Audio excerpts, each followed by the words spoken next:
retourner sur la chaîne Sénégal 7 TV xam ngeen ni mbégte la ñuy am si semaine bi yëpp di leen gunge ci seen programme bi nga xamante ni dañ leen ko dëgtal di ci ànd ak suñu invité ñu mën a faral ak ñoom li gën a fës ci actualité bi xam ngeen ni nag bokk na ci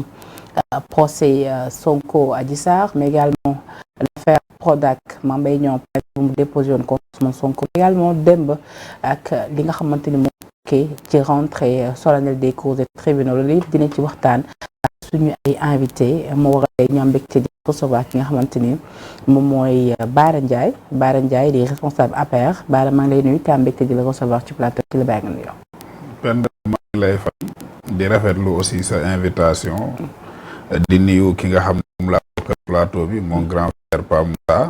di un juriste chevronné boo xam ne xam nañ ko aussi de par ses talents mais aussi di nuyu ñi nga xam ne ñoom laa fekk ci kër gi yëpp nuyu sénégalais yi nga xam ne ñu ngi ñuy seetaan à travers votre chaîne Sénégal 7.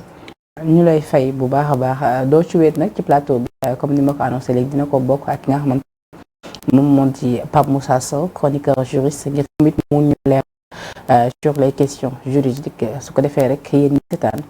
ngeen mun a am ci lu leer ba Pape Moussa plaisir de te recevoir la bàyyi nga nuyu. Le plaisir est partagé soxna Penda ji mu sell bi maa ngi lay nuyu di la ziar. ñu ngi may nuyu nag dafa neex. ah waaw xam nga xamul na da nga sellal yore baatin de talibé Cheikh Abdou Karim borom Makarimal Akhlaq maa ngi lay bégee bu baax di nuyu aussi mon ami et frère Bara Ndiaye maa ngi ko koy toogee léegi un combattant vraiment koo xamante ne de par son engagement surtout à côté du président bu mënti wax c'est quelqu'un de déterminé très engagé xeexam gëm ko et que il a fait le beau jour de l'université Cheikh Anta Diop combativité longévité courage donc di ko nuyu bu baax di ko jox waayam ak fu mu jógee waa COUD di leen nuyu bu baax aussi avec le travail vraiment excellent au niveau du campus ñun ñu def campus démb bu ñu fa duggee nga xam ne le DG Maguette est en train de faire des résultats spectaculaires parce que au campus social donc di ko féliciter di ko encourager dans ce siège là ak seen équipe ñëpp di wax sénégalais yi ñuy seetaan ci réew mi ak ci bitim réew di wax asalaamualeykum wa rahmatullah macha allah di ndokkeel ñëpp nag ci weeru rajo bi xam nga weer bi Pape Moussa mooy suñu weer ñun waaw di ci bég bu baax a baax te leen ci àndal donc ñaan ko lépp ci jàmm rek yàlla may la ko ba ñu yegg ci incha allahu rabbi ca bésu rajo ba rek ñu màggal ki nga xamante ni moo di ma waaj Fallou Bousso donc si Pape Moussa nag ma bëgg ñu door li nga xamante ni mooy waxtaan bi dooree ko ak actualité bi li ci gën a fës koy annoncé sànq xam nga ni bokk na ci rentrée solennelle des cours et tribunaux ñu dégg ci président ci yenn cas yi taxaw a défendre li nga xamante ni moo ci la justice sénégalaise naam certes son rôle mais comment en sommes-nous arrivés là ba président tey ji di oui déjà dégg naa ci kàddoom défilé naa ci un peu benn ay aveu par rapport ak la libre administration de la justice nga xamante ne ñëpp xam nañ ne actuellement lompoñ na ci lu bëree bëri alors recommandation yi nga xamante ne mi ngi koy def wala bokk nit ñi ñu ngi koy def et les juristes en particulier ñu ngi koy def depuis fort longtemps par rapport ak indépendance nga xamante ne justice war na koo am ci doxalinu réew am na yu bëri yoo xamante ne xam na ko parce que il a annoncé les couleurs depuis très longtemps mais ba léegi gisuñu lu concret par rapport ak li ñu war a def notamment rompre le cordon ombilical bi nga xamante ne moom mooy am entre le procureur et l'exécutif nga xamante ne loolu day jur njaqare yu bëree bëri ci li nga xamante ne moom mooy surtout bu impliquer des acteurs politiques parce que malheureusement dañuy constater à chaque fois que ni les acteurs politiques surtout ñi nga xamante ne ñooy diriger dañuy utiliser la justice comme arme de liquidation politique on en a dénoncé plusieurs ci kaw Karim Wade Khalifa Sall aujourd'hui Ousmane Sonko démb ñeneen maa ngi doon tooñ sunu grand Cheikh Yérim Seck di citer ay exploits yu Abdoulaye Wade def Macky Sall def depuis indépendance ba léegi bon Cheikh Yérim Seck bu ne sur tel aspect Macky Sall a battu le record fii la ko jëlee fii la ko yóbbu ma ne war waxaale aussi sur le plan de la détention politique waroon nañ tamit ne Macky Sall il a battu record des détenus politiques. Depuis qu'il est au pouvoir, à un moment donné de l'histoire, tout le comité directeur du PDS presque était en prison. Responsable famille Aïda Ndiong, responsable étudiant et Victor Sadio Diouf, responsable génie Toussaint Manga, Omar Sarr, Maître Amadou Sall,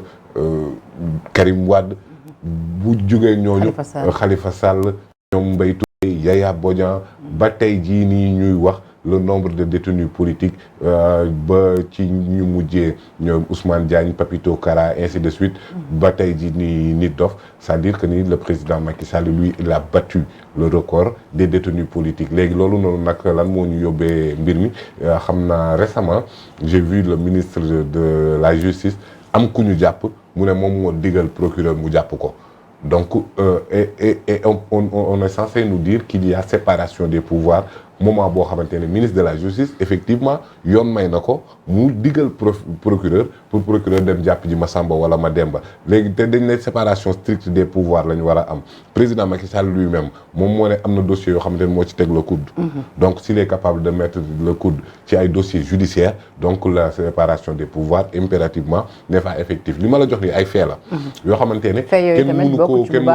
nga xam dafa fragiliser li nga xamante ni moom mooy donc rentrée des cours et tribunaux pour man Macky Sall bu déclenché woon une volonté politique donner à la justice son indépendance li mu doon war a njëkk a def ci côté boobu la, parce que à chaque fois dama koy wax c'est le président de la République lui-même qui est le maître de l'opportunité des poursuites. Maanaam képp ku ñu nar a poursuivre ci réew bi président Macky Sall bu ci d'accordul du am, parce que loolu procureur la ko yoon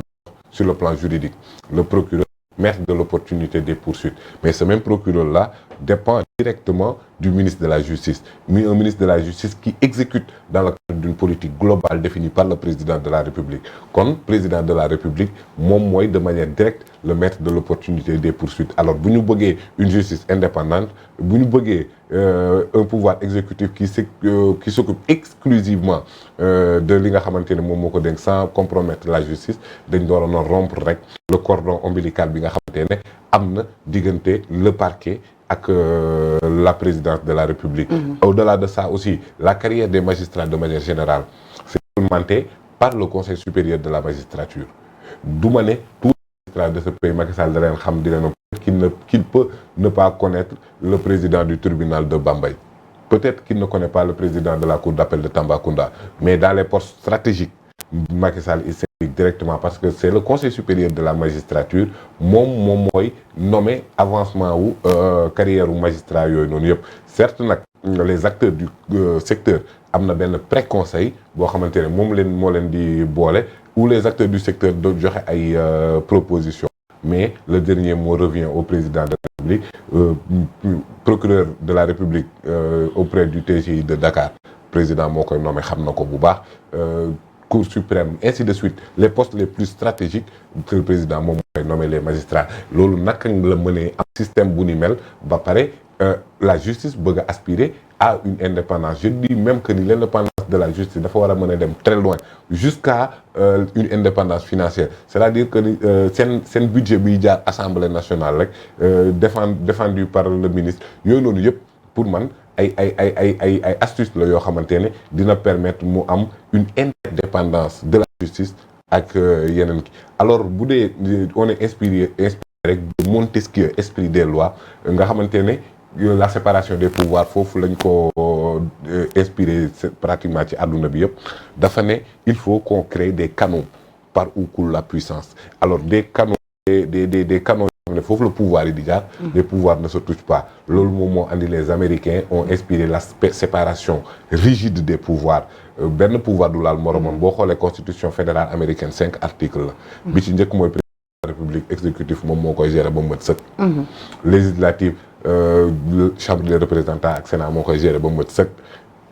Judiciaire, c'est la justice à travers la jurisprudence de la Cour suprême. Loolu moom mooy séparation des pouvoirs. Parallèlement, il y a une séparation souple où on peut parler de moyens d'action réciproques, parce que Montesquieu nous dit que par la force des choses, il faut que le pouvoir arrête le pouvoir. Mais loolu noonu am na ci motion de censure, question de confiance, droit de dissolution. Mais pour man ça ne devrait pas impacter l'administration de la justice, parce que soxna Penda Badji loo sell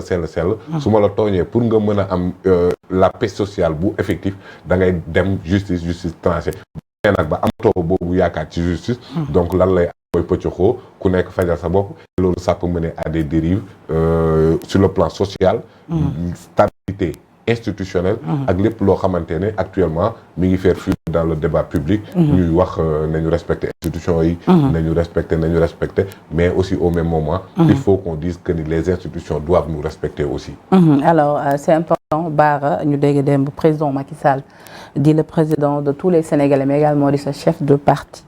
tenir yenn propos ci rentrée solennelle des cours des tribunaux ni l'État défendra avec fermeté la justice et les magistrats ñu dégg léegi Pape Moussa ci biir waxam mu wax lu am solo ni tey mel bu ñu bëggee nit ñi gën a ñoŋal gën a wóolu li nga xamante ni moom mooy suñu justice dafa am ay dossiers yi nga xamante ni mu ñeel les dossiers politico-judiciaires dañoo war a xool ani tey ji naka la ñuy départager li nga xamante ni moom moo di le pouvoir exécutif ak li nga xamante ni mooy justice su ko defee rek mën a tëddee ñaaxaandaay ndax partager nga boobu gis-gis ngir ñu gën a mën a ñoŋalal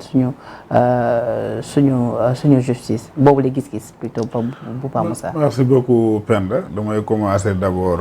di féliciter le président de la République son Excellence Macky Sall de par la teneur de son discours d'hier mais aussi di ñaanal les magistrats une bonne session 2022-2023 je pense que démb ku ko déglu avec le thème qui a été abordé di nga xam ne c'est un président de la République boo xam ne xam na lan mooy réalité yi mais aussi ku sukkandiku ci justice la de par li nga xam ne bëgg na ko pour que mu mën a doxal réew mi léegi bu ma dégloo Pape Moussa muy def un bilan du ministère de la justice en globalité pour ne pas dire de la justice damay xaw a am tuuti tiitaangi ci naka souvent moi damay yaakaar ne bu ñu demee bay wax ne l'indépendance de la justice dafa am ñoo xam ne dañuy jaawale indépendance de la justice ak un état dans un autre état l'indépendance de la justice oui lu baax la loo xam ne mën na participer xañ na ci bu fekkee dëkk nañu dans un pays boo xam ne suñu démocratie egg na fenn fi bu ñu nekkee dans un pays boo xam ne aussi suñuy man-man ak suñu jumtusaay egg na fenn fi mën na doon benn mécanisme boo xam ne c'est un mécanisme salutaire mais bu ma déggee le plus souvent ci ñi nga xam ne ñu ngi xeex ñu ngi laaj à chaque fois dans l'indépendance de la justice dañuy jaawale l'indépendance de la justice ak un état dans un autre état alors que dans un état ñun ci li nga xam ne jàngoon nañ ko doon ko dund te di ko gis depuis toujours mooy que ne état dafa am ay pouvoirs yoo xam ne moo fa am et c'est 3 pouvoirs muy le pouvoir exécutif le pouvoir législatif et le pouvoir judiciaire incarné par la justice et 3 pouvoirs yooyu benn mu ci dem bàyyi sa morom mais 3 pouvoirs yooyu dañu war ñoom di ànd en connivence di ànd di dégloo di waxandoo di xàccandoo di dóorandoo maintenant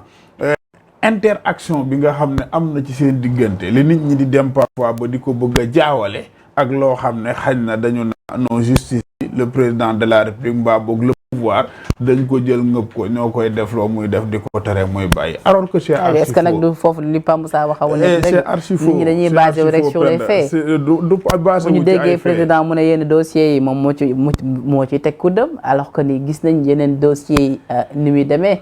bi nga xamante ni rek mu ngi en cours dinañ ci ñëw ma continuer Pape Moussa dafa développé daggoo ko mais soo ma daggee rek dafay dagg sama fil de conducteur bi nga xam ne moom laay waaye quoi parce que man lii ngay wax ni lu ma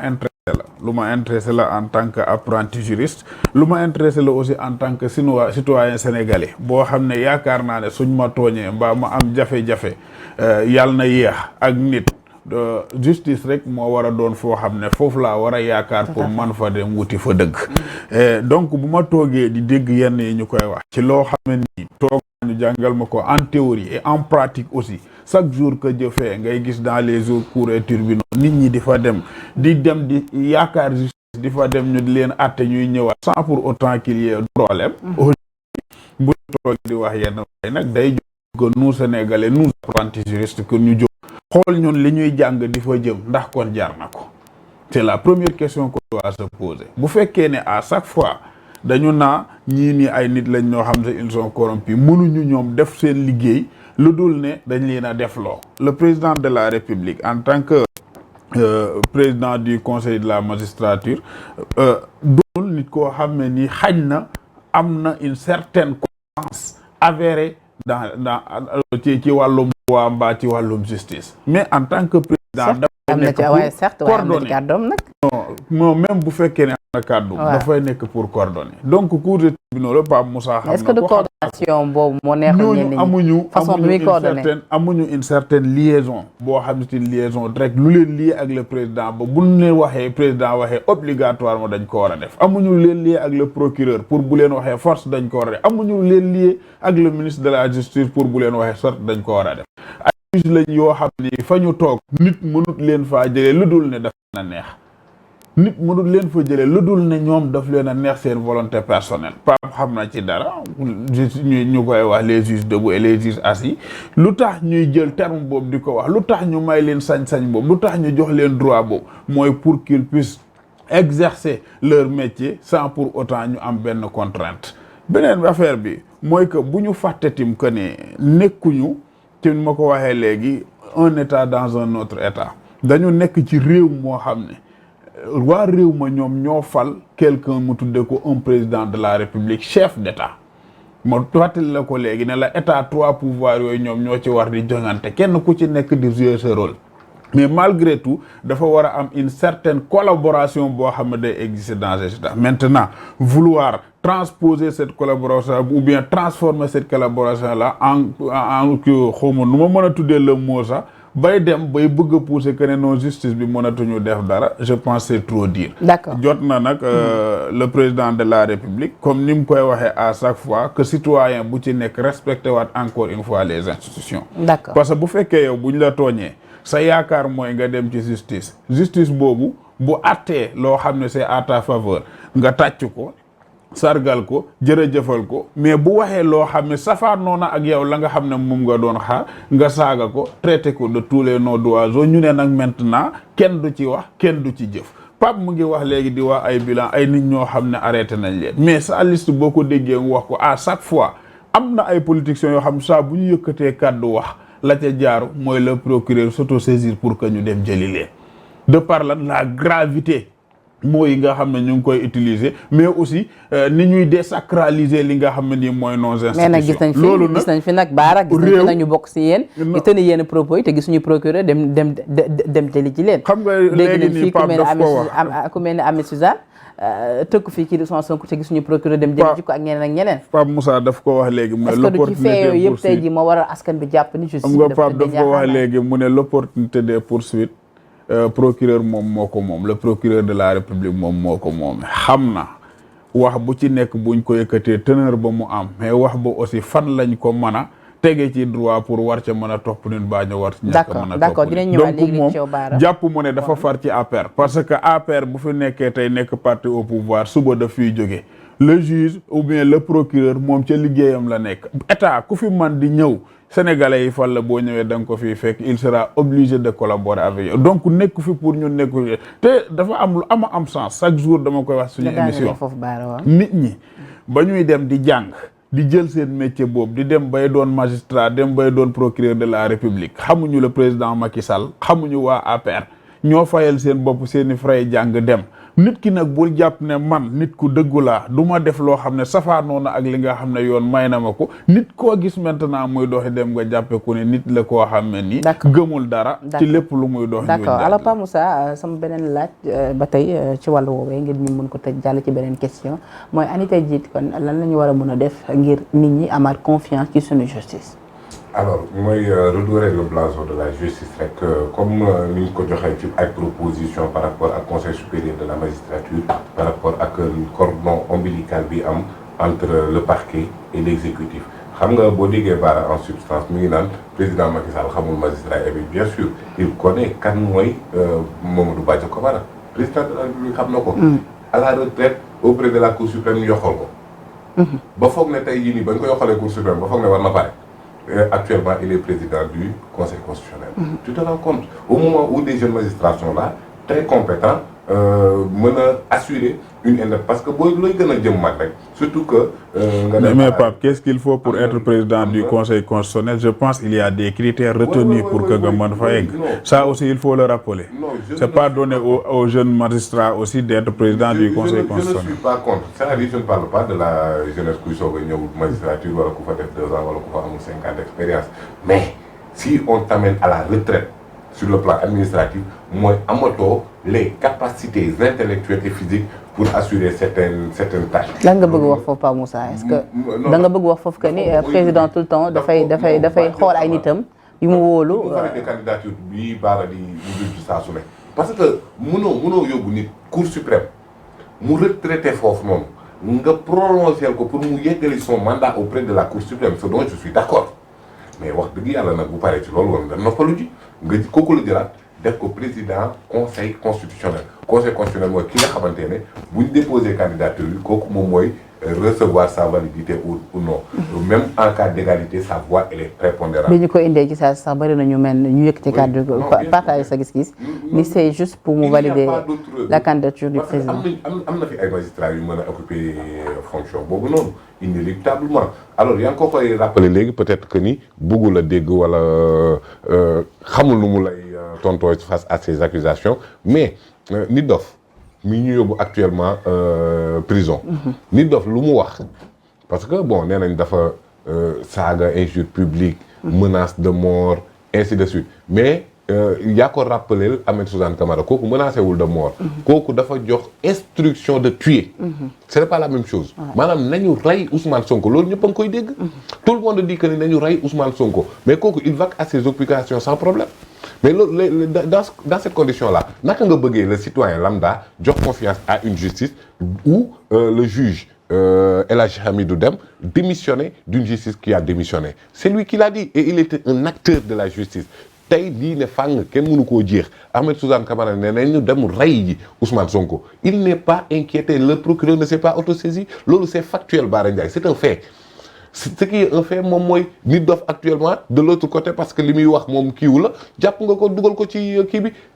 Ousmane Diagne ñetti emoji reetaan la def ñu tëj ko ci prison mais nga gis chaque jour mon ami Bah Diakhaté di saaga di attaquer di mener ce combat politique et il n'est pas inquiété loolu moom mooy la réalité aussi des faits loolu kenn mënu koo dindi donc li ma lay wax nii au-delà de parce que peut-être Bah Diakhaté c'est un activiste républicain peut-être que Ahmed Suzanne Camara n'a aucune responsabilité sur le plan étatique mais un ministre de la République Yankhoba Diattara pour ne pas le nommer xam nga lu mu wax nee na Ousmane Sonko dañ ko war a jongal te bii pas lépp la ñuy dagg dégg ngeen ko wala déggoo leen ko tout le monde l'a entendu niveau d'irresponsabilité boobu venant d'un ministre niveau d'insolence boobu venant d'un ministre niveau d'invective boobu noonu venant d'un ministre mais il n'est pas inquiété peut-être oui dafa am. ban tontu ngay def ci rapidement parce que. non loolu li ma lay wax nii. loolu kenn mënu ko dindi parce que ay fait la ay fait. Pape Moussa avant ñuy ñëw ci fi nga je pense que da ngay jaawale. non loolu amul jaawale de baar li ma la wax nii moom fait la maanaam je ne procède à aucune analyse. xam nga dafa am ñaar yu ñu wax da nga am ñaar yoo wax da nga ne injure publique dañ koy wax ak aussi di jël ay kàddu yoo xam ne tegginuwul di ko teg ci suñu ay institution Yankhoba Diattara nga tudd ci ay wax nga ne Yankhoba Diattara dafa wax Ousmane Sonko donc d'abord pour te préciser que Ousmane Sonko du institution. non je ne parle pas Ousmane Sonko si waxuma la institution. waaw déglu ma rek Pape parce que fu nga waxee laa bëgg a ñëw. non waxuma institution lañ wax xam naa bu baax li nga wax da nga ne ay nit ñu ngi ñëw di ko jël di wax ba dem nañ ba Yankhoba Diattara ne Ousmane Sonko dañu ko war a xarafalaat te bu boobu yoon lépp la ñuy dagg. ma ne la même si venant d'un ministre. Ousmane Sonko c'est un justiciable boo xam ne bu sentiree que ne tooñ nañ ko mbaa boog s'il se sent lésé am na droit mu dem justice. bu déggee ay wax yoo xam ne non dafa am ñaar Pape. boo tooñee institution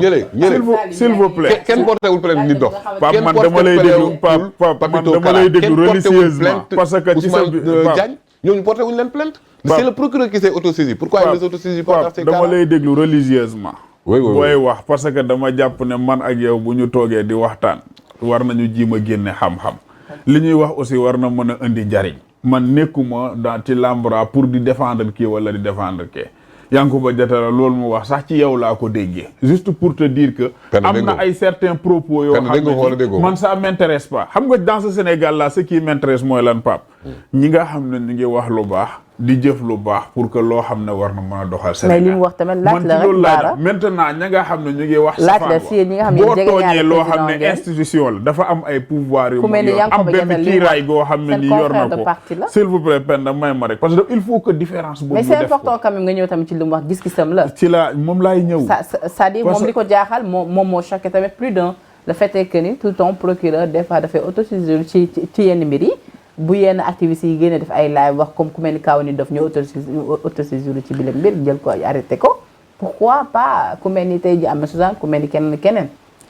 Penda voilà tey man su ma toogee ci sa plateau di wax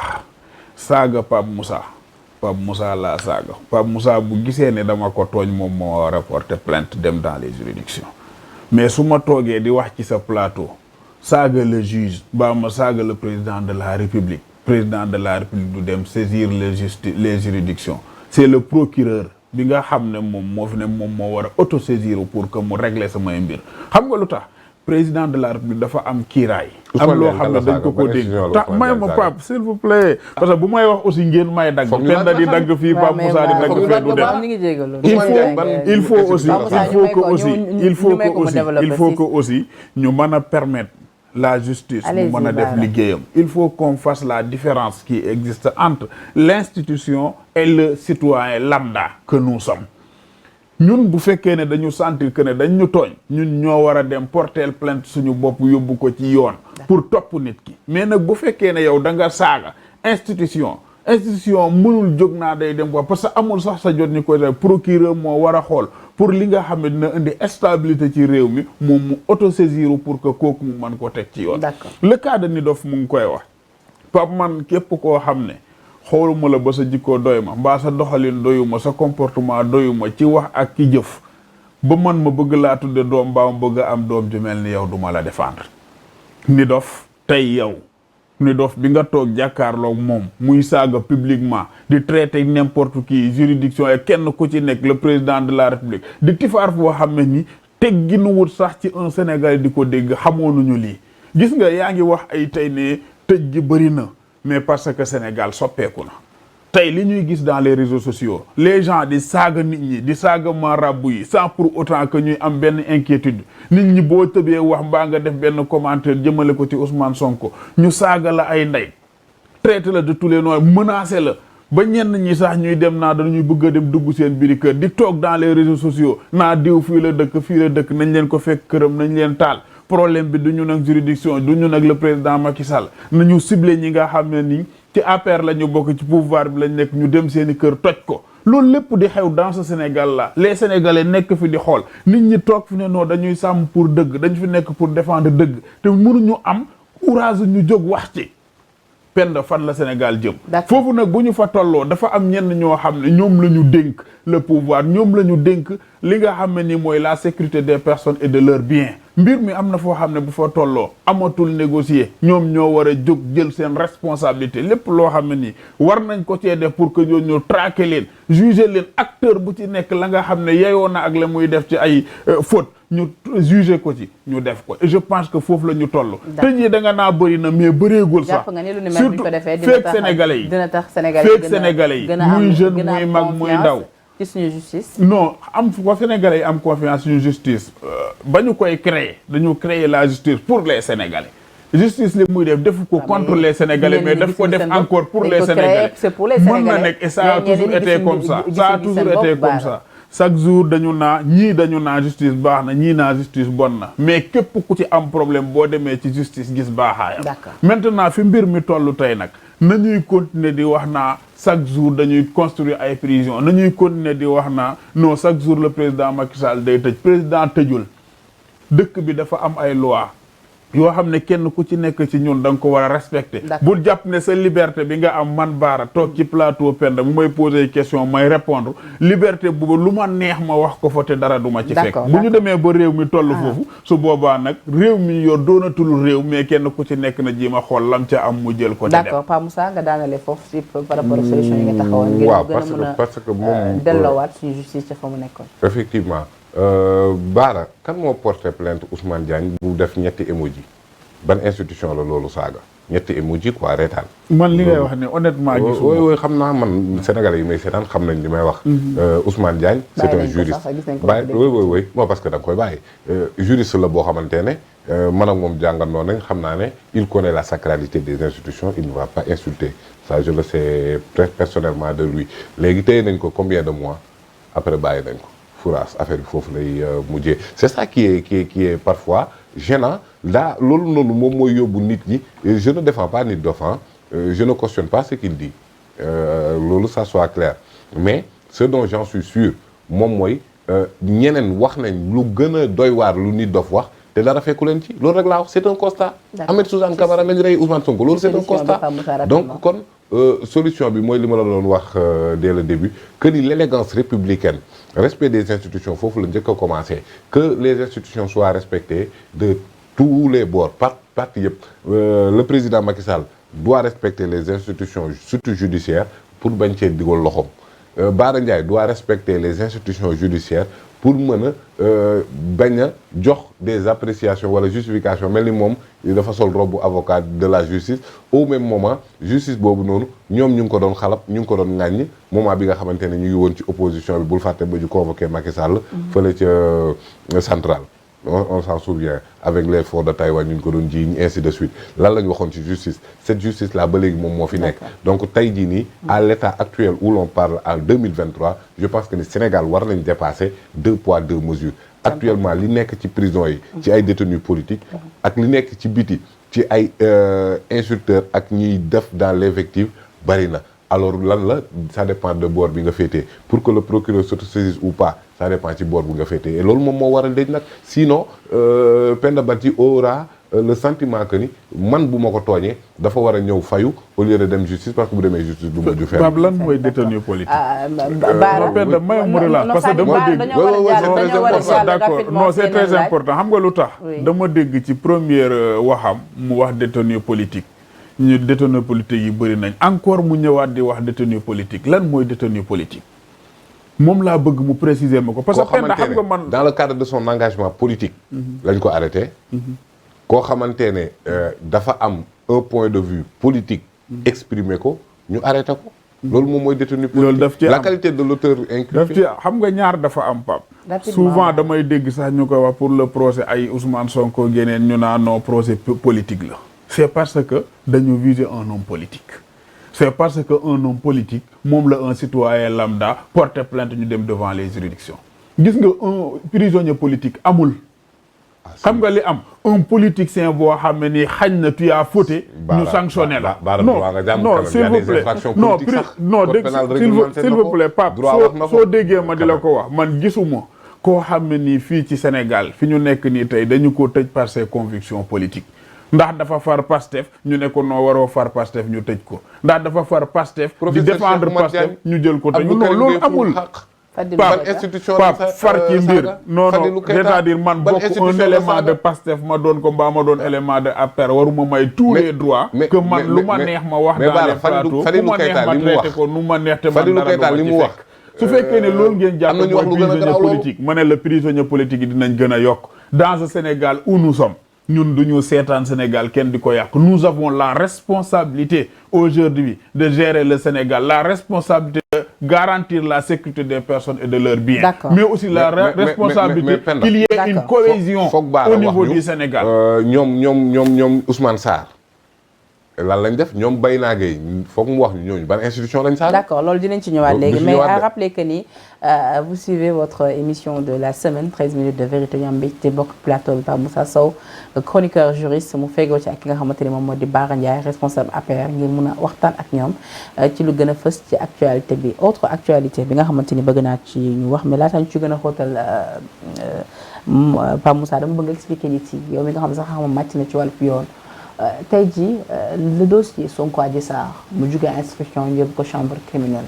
pourquoi ñu yóbbu ko chambre criminelle impérativement chambre criminelle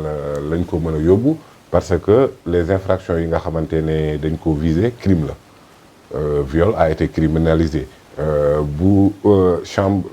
tribunal de grande instance chambre yi bu dossier bu ci nekk selon la nature du dossier ci la ñuy xam ban chambre lañ koy yóbbu y a chambre criminelle chambre correctionnelle chambre civile chambre commerciale bu dee l'infraction a une connotation criminelle c'est la chambre criminelle qui est compétente pour mën a juger affaire boobu noonu loolu moom moo tax parce que mënuñ koo yóbbu ci beneen chambre boo xamante ne amul compétence su juger ko crime chambre criminelle rek la mën a dem. mais dañoo dégg ci gémmiñu Ousmane Sonko mu ne mu àndul ci li ñu ko yóbbee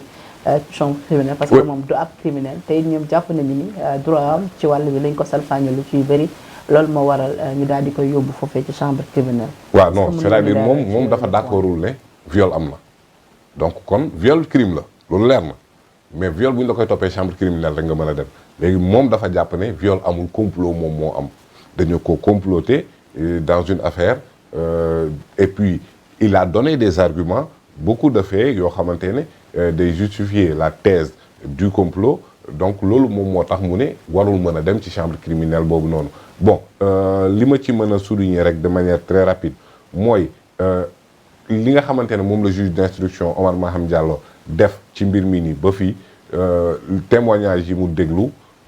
les pièces à conviction yi mu am pour man ça militait en faveur d'un non-lieu je m'explique déjà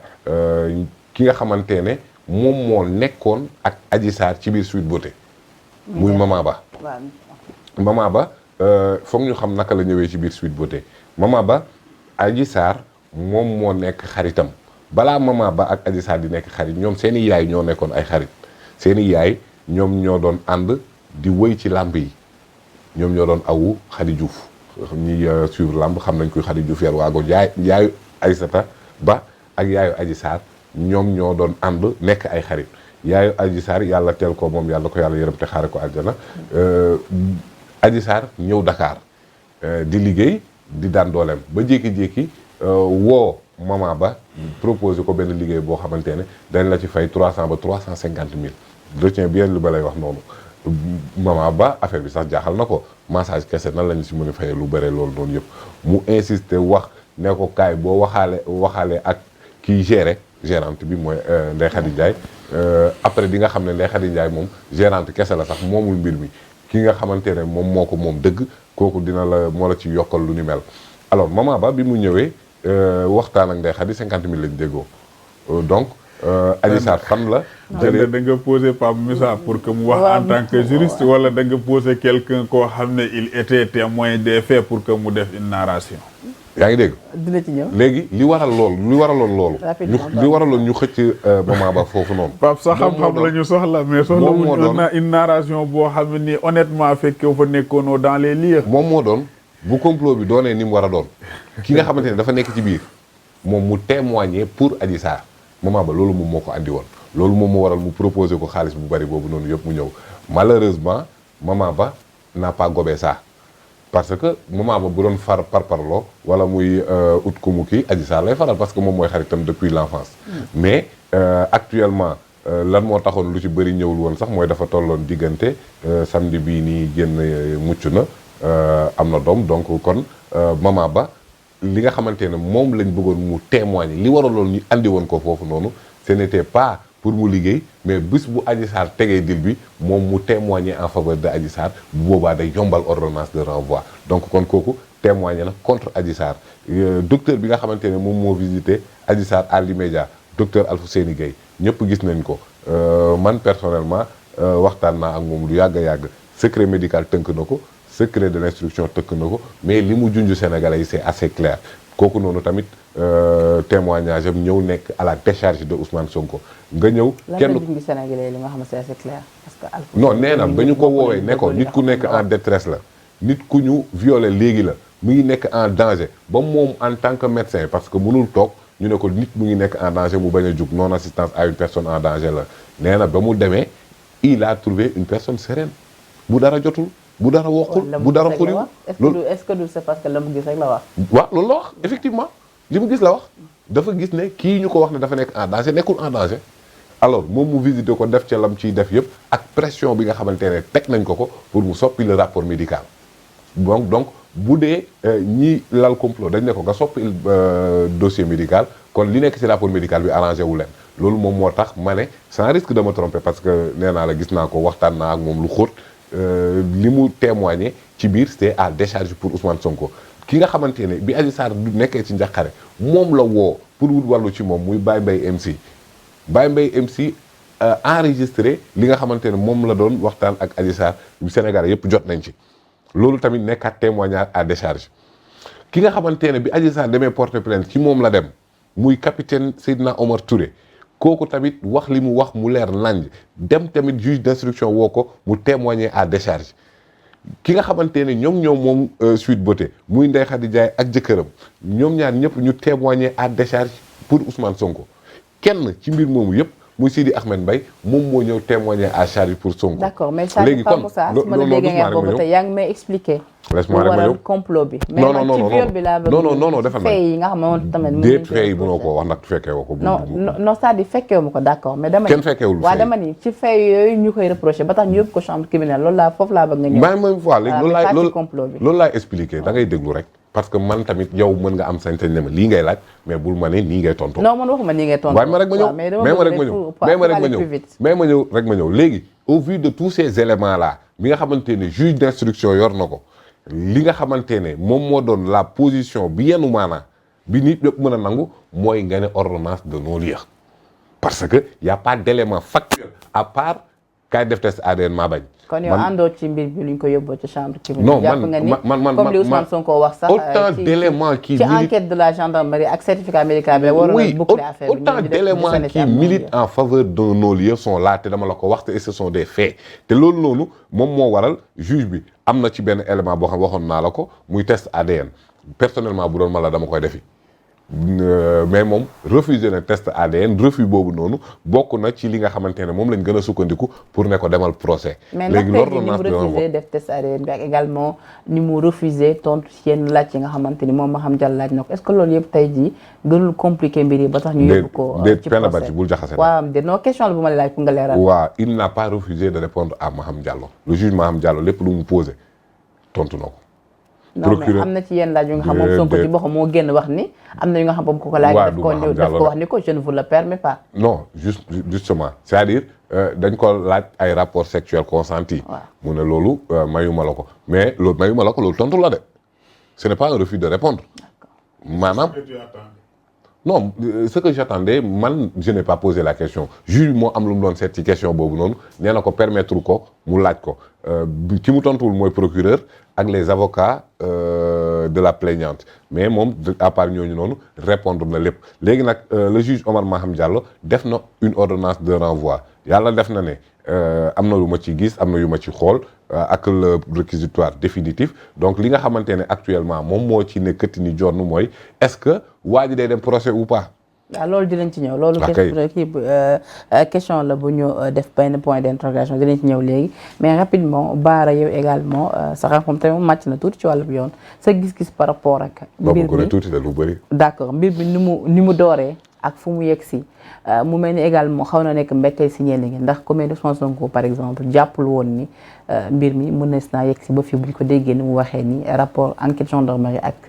li nga xamante ni moo di certificat médical bi rek doyoon na. Je me permettrai d'en parler parce que yaakaaroon naa ne bu ñu dégloo Pape Moussa déglu ko parce que dañ ko invité en tant que juriste su waxee ñun ñëpp lëndëm yi nga xam ne am na dina war a mën a jóg pour que ñu am lu ñu leer ci dossier bi malheureusement relancé nga ko ne ko laajuma la fay parce que fay yi kenn fekkewu ko ci ñun mais ci liy xew juridiquement la contraire dafa ne fay yi laa la laaj non waxuma lool. non waxuma lool. c'est enregistré di nga dellu ginnaaw. non waxuma lool dama la wax ni la. fay yi fi amul problème non Pape Moussa dama la wax ni la non ci télé la ñuy wax dama la wax ni la fay yi c'est vrai que kenn fekkewu ko. mais dama la fay yow yaa ma ne fay yi laa bëgg nga wax ma ne la fay yi kenn fekkewu ko. non mais xam la wax loolu. non xam la la wax d'accord certes loolu nga wax. mais dama la doon wax fii. loolu nga wax mais dañoo comprendre rante woon parce que man dama la wax ni la li ma la doon nettali mooy dama la wax ni la juge bi tey jii ci fay yi nga xamante ni moom la basé ba tax pourquoi mu indi ko chambre criminelle. voilà loolu laa la pour expliquer ko nit ma wax la les témoignages yi mu yóbbu ko dool yi ak li tax mu yóbbu ko li mu bëgg a wax d'accord je pense l'avoir dit et dinaa ko waxaat encore une fois Bara la nga xam ne xew na ci diggante Maman ak Adji Sarr la nga xam ne xew na ci diggante Adji Sarr ak Ndeye Khady Ndiaye la nga xam ne xew na ci diggante Ousmane Sonko ak Adji Sarr biir Sweet Beauté ñoom rek ñoo ko xam ñoom rek ñoo ko fekkee ñoom rek ñoo mën a tracer les faits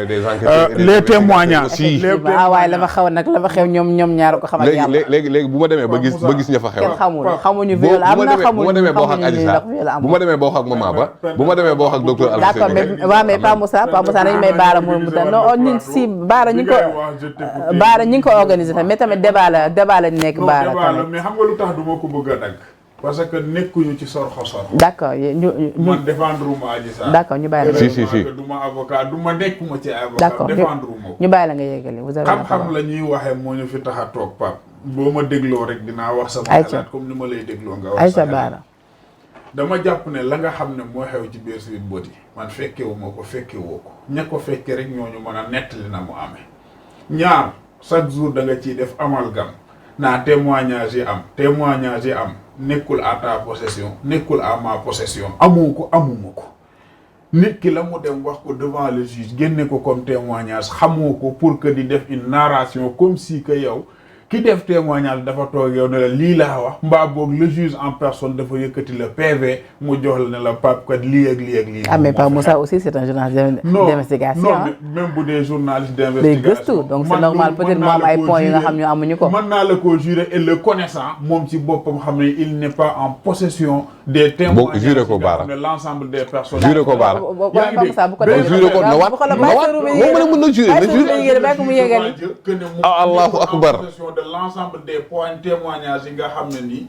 juge bi woon na nit ñi ñu jël ko wax ko dans le secret de l'instruction. Baara ak maître Tall ñoo yem ne dañuy wax quoi. beneen affaire aussi dafa am parce que bu ma la déggee ngay wax yaa ngi soutenir la thèse du complot mais Pape dama bëgg et je me permettrai ñu dugg tuuti ci wàllum droit pour vous dire que l'invocation de la thèse de complot ne remet pas en cause la construction de la constitution de l'infraction viol. Invoquer thèse parce que complot dafa am taxul teewul ba tey infraction mën a am infraction de viol. li ngay wax noonu di ko tuddee ay ñeneen nit ñoo xam ne c'est des personnes extérieures yoo xam ne ñëw nañ concourir ci biir fait bi pour que infraction boobu am fa ñu toll c'est benn Adji Sarr citoyenne sénégalaise moom moo dem porter plainte à un leader politique Ousmane Sonko ne moo daf ko violé viol nag dafa am ay critères yoo xam ne moom la ñuy retenir ndax ñoom ñaar seq nañ ndax jëflante bi am na Ousmane Sonko nungul na boppam que ne dem na dans les lieux donc muy benn Ousmane Sonko nungul na boppam que ne xamante na ak Adji Sarr donc muy ñaar ndax ñoom ñaar nag jëflante am na fa ak jëflante ba mu amee ndax dafa doon par consentement wala dafa doon ci loo xam ne dañu ko forcer et force bi mën na doon menace par arme mën na doon menace par parole mais mën na doon leneen sax loo xam ne ni bokkut ak yooyu. waaw mais fa mu wax war a xool la mu expliqué tamit Baara loolu ani tey jii ban tontu nga ci wax moom Ousmane Sonko. la mu expliqué que ni mbir mi xëy na wàllu politique cee tax ñu bëgg ko bañ a bokkal. mu bañ a bokk ci li nga xamante ni moom mooy présidentielle 2024 moo tax ñu bëgg ko yóbbu procès. loolu yëpp également ban tontu nga ciy def. de la paix damay wax en tant que juriste ci liñ ma jàngal ci la constitution de l'infraction. viol bu ñu demee bay retenir le viol dafa am ci ay critères yuñ ko teg te biir critères yooyu du ñu xool ndax Penda avant que Pape Moussa di dem Sweet Beauty di fa daje ji ak un certain Adji Sarr ndax Penda dafa dégganteeg Pape Moussa ndax Penda dafa dégganteeg Adji Sarr wala déet loolu juge bi du ko xool xam nga juge bi la muy xool mooy lan yan élément moom moo mën a ñëw yoo xam ne dina concourir pour mën a soutenir la thèse du viol wala mu rejeter la thèse du viol. mais élément yooyu nag moo war a ñoom ñu sukkandikoo ci certificat médical par exemple. s'il vous plaît ma déggoo ma egguma ci certificat médical xam nga li ma bëgg écarter totalement mooy thèse de complot bi ñuy wax Sonko bu jàppoo ne ay nit dañ ko comploter na dem mu porter plainte devant les juridictions pour que topp ñooñu pour complot mais li nga xam ne dañ ko koy toppe mooy viol évoquer complot mënul tax mu génn ci. la ko ciy génne mooy mu wone que ne lii nga xam ne Adji Sarr daf ko wax muy jëflante na ak Adji Sarr ci lu ko neexul amul loolu la mën a wone te loolu la koy mën a wone jox nañ ko la belle occasion Pape Moussa daf ko wax léegi mu ne moom bu doon moom la ba mu demee juge bi laaj ko ne ko dama bëgg nga def test ADN da koy def parce que mooy ku wóolu boppam bokk na ci li nga xam ne mënoon na leeral nit ñi ñu xam ndax Sonko moom lii wala moomul lii parce que d'après ñun wax yi ñuy dégg man du ma ci am benn certitude wax yi ñuy dégg dañ ne daf ñu am man yu woo xam ne dañu jàpp ne ci Ousmane Sonko la génne te dañ ko génnee. mais ku jàpp ne dañ ko comploté. kooku tey ji du mun def ab test ADN. ndax tey ji xelam dalul ci mu ci mu jox ADN. soo ma mayee xam nga Sonko bu fekkee man dafa am loo xam ne incohérence laa koy tuddee Sonko bu toogee di sosal ay nit di tëb di dal ci ay leader ne dañoo sàcc fii dama leen di jébaane pourtant buy dem di leen porter plainte fu muy dem ci yoon même yoon boobu ñoom ñoo retourné waat en revanche di ko laaj war ko àtte mu ne moom wóolu na yoon bi nga xam ne moom bu sentiré que ne dafa war a dem ci yoon dina dem ci ñoom wóolu na leen buy dem waaye buñ ko woowee wóoluwu leen Penda sénégalais yi nañu ubbi seen bët ñu xool ñun ki ñu am en face kan la kii li muy wax ni incohérence yi nga xam ne tous les jours que Dieu fait mu ngi feeñ ci ay biiri waxam kii fan la ñu jëmee. lan lay xaar ci Sénégal fan la taxawee mais ci loolu baax projet bi chaque jour dama koy wax. rapidement pour le cas de Adji Sarr Sonko. Penda ni may kii. non c'est-à-dire temps bi xam nga Pape Moussa day jël. non déedéet Bara bu ko gisee noonu bu ko gisee noonu non si déedéet yéen ñaar ñëpp sama invité ngeen bu ko gisee noonu c'est-à-dire temps bi dama bàyyi sama liggéey pour ñëw fii pour que ñu def un débat. waaw mais ñu ngi def un débat. am na ay yenn wax yoo yaa ngi am sa temps de parole ni mu waree débat la. s'il vous plaît non amuma sama temps de non parole si yaa ngi am sa temps de parole ni mu waree dagg yi bëri na et dama jàpp ne gis nga buñ fi toogee di wax nañu wax loo xam ne dina mën a éclairer sénégalais yi ñu xam li xew moom mooy lan mooy ci li ñuy dem du procès ndax complot am na wala amul li ñuy dem mooy procès pour xooli ndax viol am na wala amul Ousmane Sonko bu jàppee ne am nay nit ñu ko comploté ñu ngi ci état wala ñu ngi ci opposition na porter plainte nit ñooñu yóbbu leen ci yoon mais lii nga xam ne nii mooy teesu comploté xale bu jigéen boo xam ne moo ko mag fuuf ëpp ko man ëpp ko koom-koom ëpp ko ay pexe jàpp ne moom daf ko violé mu dem dans les juridictions ne am na ay preuves ñu woo ko ci na dem wuyu ji képp koo xam ne nii da nga ko bëgg a wax dëgg mooy na dem wuyu ji def face ak xale bu jigéen bi il n'a pas de problème avec le président de la république parce que ba muy tëdd biir këram xaaju guddi ci couvre-feu jóg jëlëb otoom làqatu gardien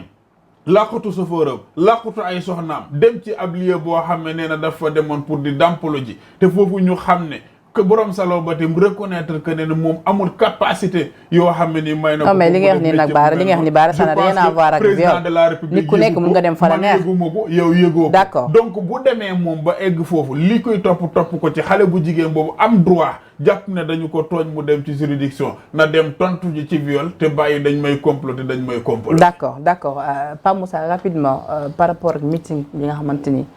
moom leader Pastef tenir na ko barki dem ba foofee ca Kër Massar ñu gis kàddu également yi nga xamante ni yëkkati na ko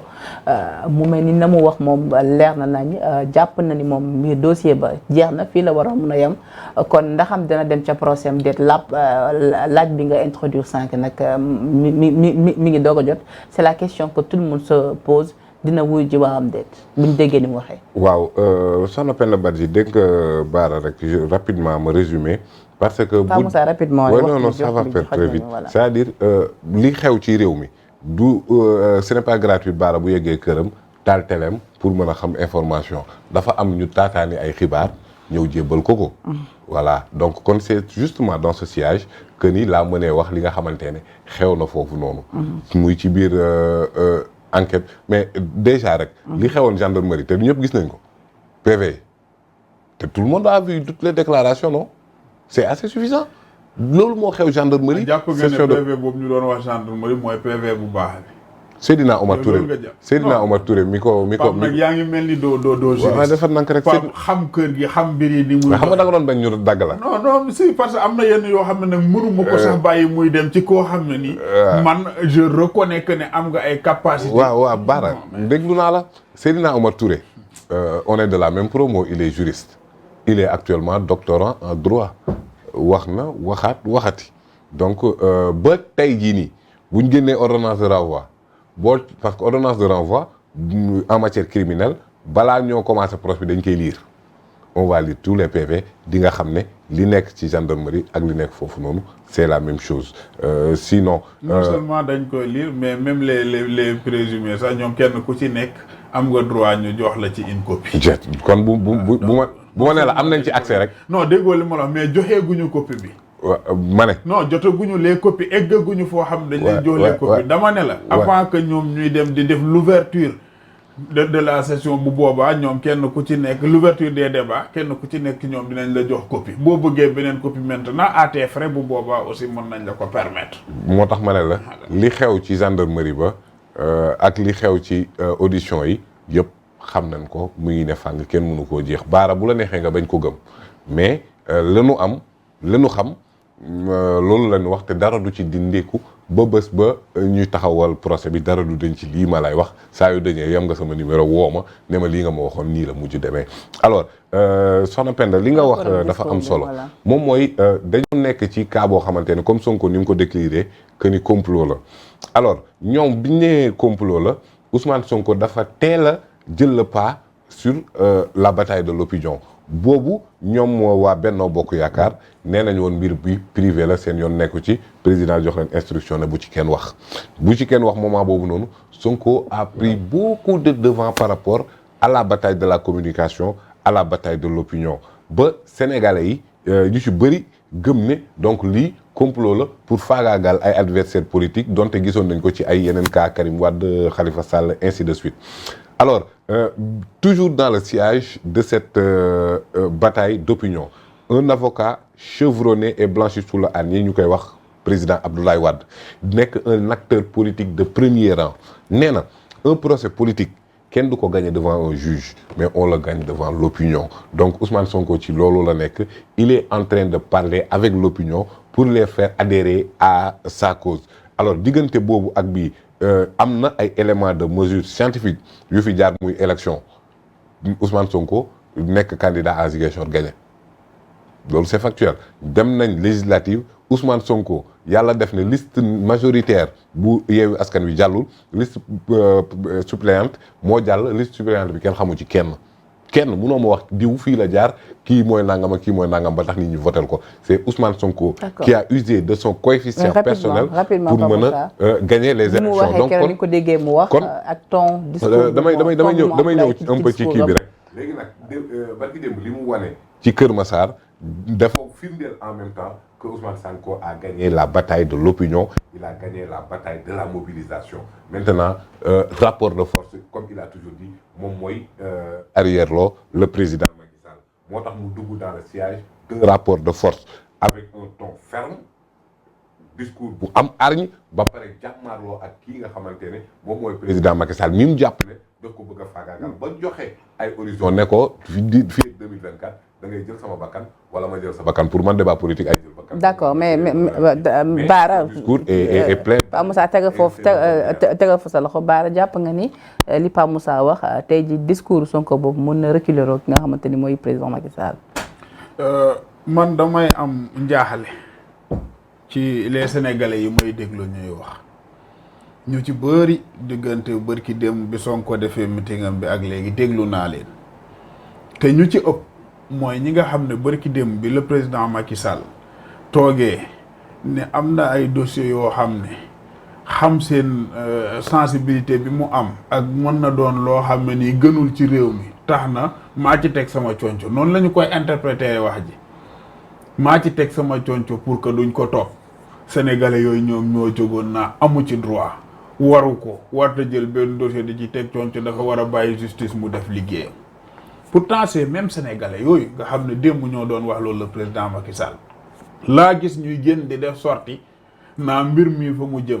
guerre civile mën na am mbir mi fa mu jëm baaxul mën na taal Sénégal. dégg nañ Alioune Tine wax ko ñu ngi may signaler que ni temps bi jeex na mais rapidement baax dégg nañ ko mel ni Alioune Tine wax ko pour que moom mu jël mbir mi yemale ko fii nañu ko bàyyi mu jël def le président de la République moo porté plainte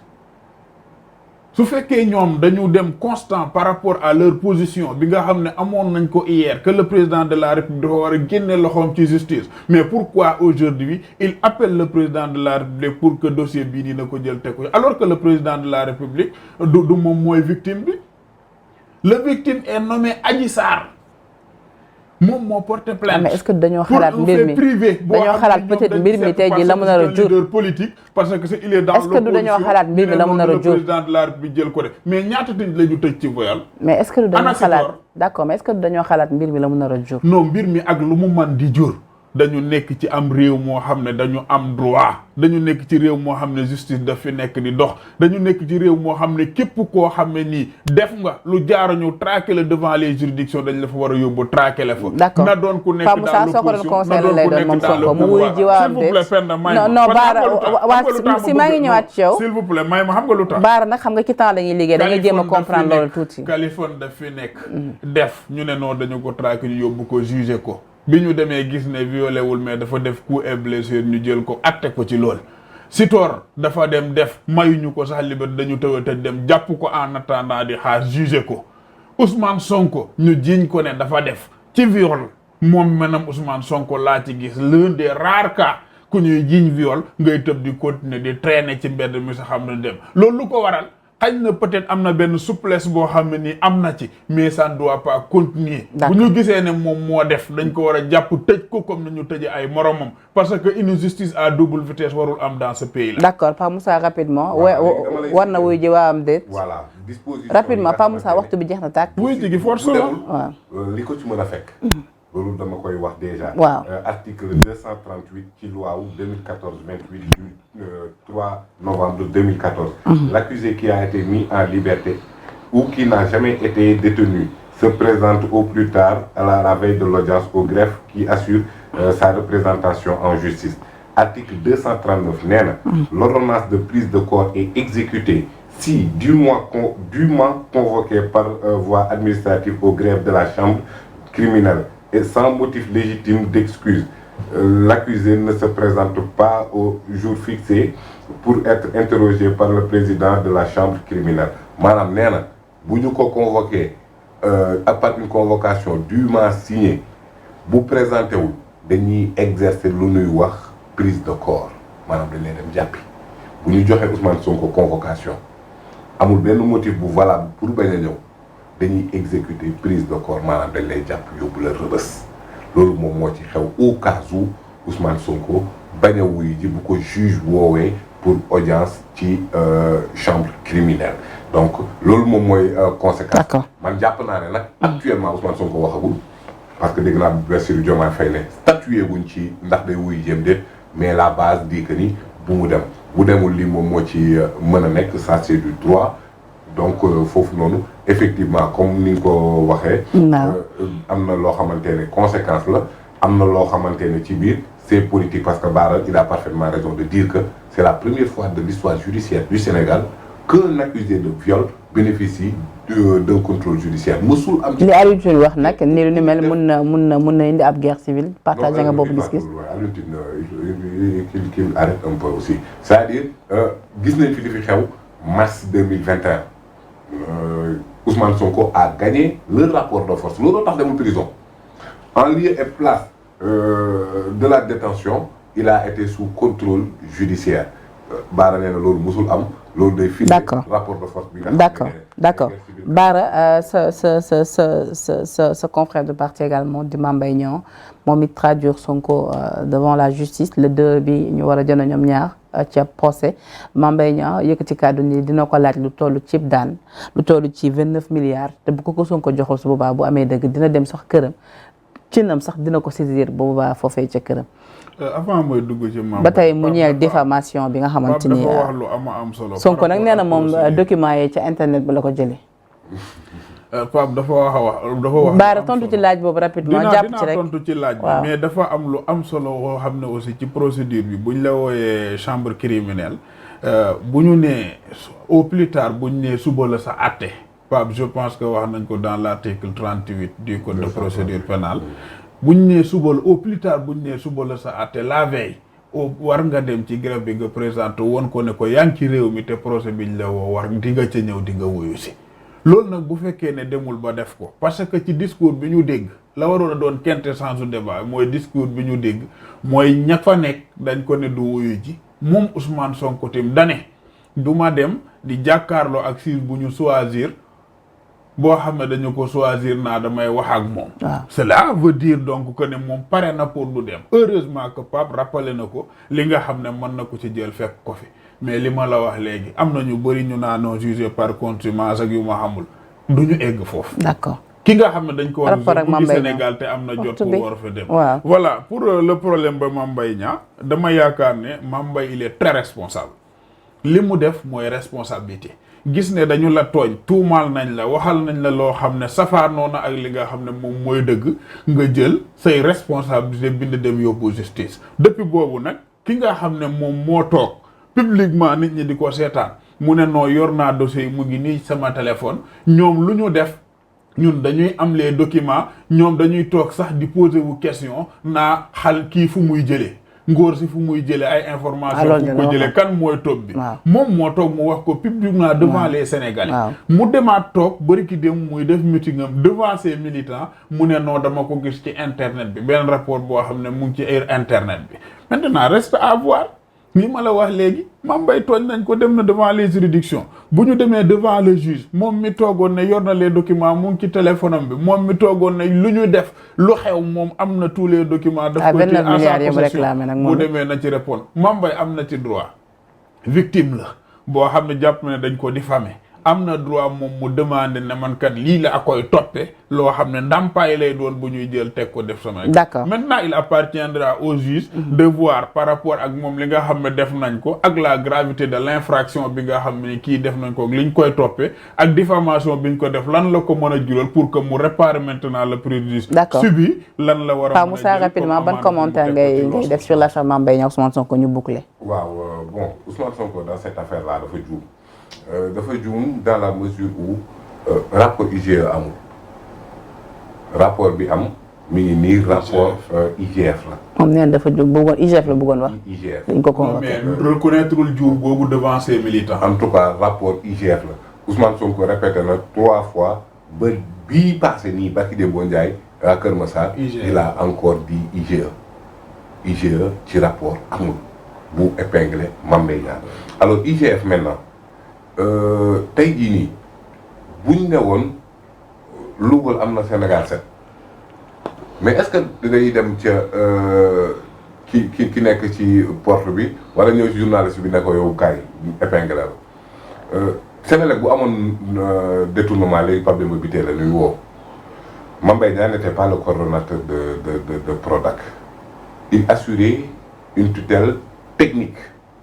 Tutelle financier bi c'était le ministre de l'économie et des finances. Donc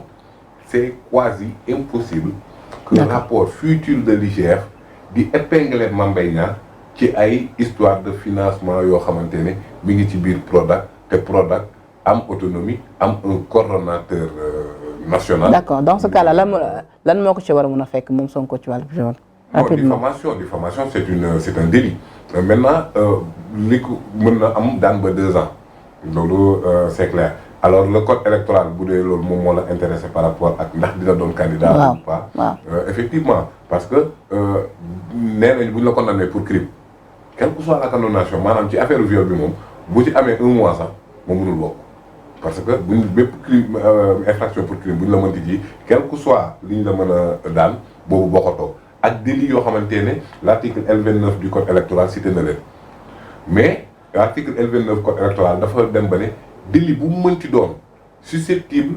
d'une condamnation de 5 ans diffamation ce n'est pas susceptible d'une condamnation de 5 ans ak yi ñu koy kii yooyu yëpp donc sur ce cas-là gisuma même buñ ko ci condamné sur l'affaire de diffamation même buñ ko ci condamné bu mën a compromettre ses chances de participation boo liree en filigrane l'article L29 di nga xam ne pratiquement infraction yi ñu visé diffamation bokku ci infraction yi ñu visé wul mooy yi nga xamante ne c'est susceptible d'avoir une condamnation de 5 ans diffamation ce n'est pas susceptible d'avoir une condamnation de 5 ans 2 ans maximum lay doon mais viol moom quel que soit luñ la daan moom boo ko teg yow mënuñ la daan moins de 10 ans. d'accord ça a été un plaisir partager ak yéen plateau bi Bara nag kaas na gi temps mais Bara boo demee sa kër ba toog seen émission bi di nga xam ne temps de parole bi ñu la joxuñu ko sax Pape Moussa ndax pourquoi Pape Moussa ci kër gi la bokk te yow suñu invité nga donc Bara ça a été un plaisir vraiment partager ak plateau bi ñu lay remercier ci ni nga bàyyi sa liggéey comme ni nga ko waxee sànq ñu wuy suñu invitation di ko rafetlu bu baax a baax le mot de la fin. man maa lay remercier vraiment par rapport aussi ak ni nga tenir débat bi donte puusante am na et tout le grand frère Pape Moussa à chaque fois buñ dajee ci plateau parce que souvent aussi bon dañu ne boo yaree sa xar boo yaree sa kuy ba mu dem bay bëgg a toll yow muy jàng bëgg yow lay njëkk a bëgg donc vraiment moom aussi ma koy remercier ci taxawaayam di ko remercier aussi par rapport ak expérience bi nga xam ne à chaque fois mu ngi koy tenir les débats di ko kii at une fois rek wax naa ko à chaque fois fu nu ndaje dama ko koy wax na gën di ñëw sur le point juridique bi nga xam ne moom la ko nit ñi di dégloo moom la ko nit ñi bëggee te xam naa ne am na ci connaissance am na ci capacité di la sant di la gërëm à chaque fois c'est un plaisir d'être avec toi déglu la say wax ak say salañ candidature bi nag yow également ko lii Macky Sall nga investir dama ne le président Macky Sall ma répété waat ko ci plateau bi fii le président Macky Sall lu mu bëgg maa nga ca lu mu bëggul les écoles nee na ni ki samedi ba muy recevoir li nga xamante ni mooy task force bi nee na leen dem leen ngeen waajal terrain campagne bi non loolu bu ñu ko waxul sax ñun ñoo ci war a nekk parce que cette candidature du candidature président Macky Sall ñun la ñun ñoo ko doyloo mu nekk suñu jiit di ñu liggéeyal Sénégal ñu am ci moom yaakaar te gis ne kii fi mu teg loxoom foofu la lépp loo xam ne laaj na ko sur le terrain pour que ñu war ko def ñun dinañ ko def xaaruñ ci ma Samba xaaruñ ci ma Demba te képp koo xam ne nag da nga xalaat ne am nga man-man wala am nga kattan wala am nga fit pour que nga jàkkaarloog ñun ñu ngi leen di woo ci kanam tuuti dinañ xam ne les jeunes de l'APR ragaluñu xañ na dañu am fu ñu féete ñu jàpp ne ñun bu ñu tëbee agir nit ñi dinañ ne non la ñu yor pouvoir moom moo tax depuis toujours ñu ngi ñuy saaga ñu ngi ñuy lu nekk ñu koy tekki suñu der ñu toog leen saan mais c'est fini. Bara ça a été un plaisir Sonko la ne gatsa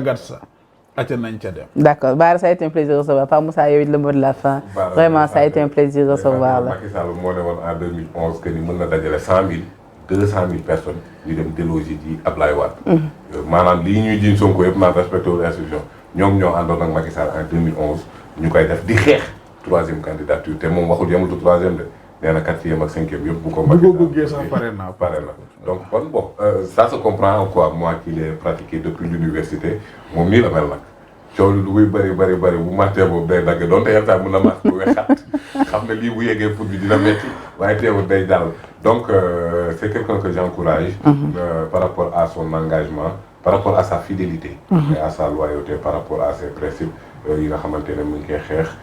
APR kenn ëpp ko fa légitimité historique kenn ëpp ko fa combativité te li muy xeex foog naa ne nag Macky Sall moom li ma koy wax mooy ce sont ces jeunes-là qu'il faut promouvoir et les mettre au devant. ñu teg leen ci élections yi teg leen ci ministères yi ñii ñoo ko gën a gëm sax te ñoo gën a mën a xeex te moom fi mu toll nii li mu def. Bara ka teg nañ ko ma nga ca kudd gi di def lu ko saf. oui maa ngi seen mënoon na nekk ministre nekk DG kudd pourquoi pas donc soxna Penda yow tamit maa ngi lay gërëm. maa lay gërëm ba Pape Moussa métti yaa ko téye. loolu yàlla def loolu moom yàlla loolu la def. kenn mënul la ku lay daf laa fekk ngay nelaw waaye booy dina ziaraat bu baax ci rajo bi. xam naa ne nag na Sénégal yëngu. waaw ànd ak yow say gàngoor gunge la ba Ndindi. waaw ba incha allah rabbi xam nga ni weer bi ñun. waaw Pape Moussa fi nga daan am na solo weer bi moom suñu weer la te dañ koy dund. donc di remercier également la boutique Diaye Frères mes partenaires leaders tey gis ngeen fan yi climat bi xaw na sedd tuuti. sedd bu yem rek moo tax ñu opté pour ci ay blouson yu léger diisu donc nga mun ko sol relax rek ànd ak li nga xamante ni moom moo di climat bi donc disponible foofee ca boutique Diaye Frères HLM de Sodida by mon ami Sidi donc joignable ci numéro bi nga xamante ni certainement tuuti affiché na ko su ko defee rek yéen ñi bëgg genre blouson yi rek ngeen mën a dem foofee HLM de Sodida en face école Madié Sall la boutique Diaye Frères boutique mag bi nekk foofee ca Sandaga donc di remercier également la régie tuuti ak it Thiaw liggéey bu am solo bi la rédaction de Sénégal 7 ci exploitation et la coordination jóge ci kaw ba ci suuf di leen remercier di leen jox dig daje ëllëg incha allah ci beneen numéro 13 minutes de vérité d'ici là portez-vous bien jaa ngeen jëf